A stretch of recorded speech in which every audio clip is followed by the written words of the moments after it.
This is China's tallest and oldest wooden pagoda. It stands without a single iron nail, yet it has lasted for 1,000 years. At first, you only set up 2 rings of columns on the ground. The columns were too spread out and could easily be blown over by wind. So you connected them with a ring of braces. This gave the structure its initial stability, but it still lacked strength for the thousands of tons above. You planned to wrap the 32 columns tightly in thick mud walls. This would provide strong support inside and out. However, mud walls could be damaged by rain. You had a clever idea. You added 24 outer columns around the perimeter. You placed dugong brackets at the top. This created an elegant overhanging eave for the mud walls. It protected the walls from rain erosion. It also made the whole structure more stable. You gave it a grand name, Yi Cheng Fu Jie Chu Yan. Then, you noticed the space was too small. It could not cover the 11-meter-tall Buddha statue. Smartly, you built an octagonal pointed roof on the braces. This fully enclosed the statue, but the pointed roof was too tall and hard to cap. So, you placed another set of braces on the 2 rings of dugong.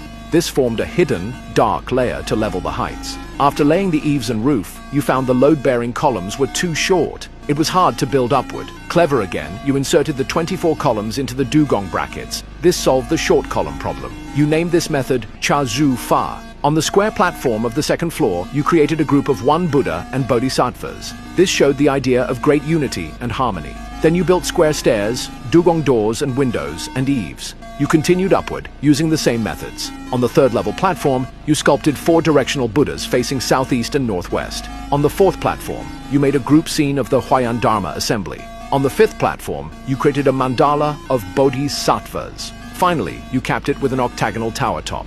Thus, a 67.31 meter, over 7,400-ton wooden pagoda was born. From the outside, it looks like 5 stories with 6 eaves. In reality, it has 9 levels, 5 visible floors, and 4 hidden layers. The pagoda has 53 plaques. They are praises from emperors and scholars who visited. Congratulations! You have invented the Sakyamuni Pagoda of Fogong Temple.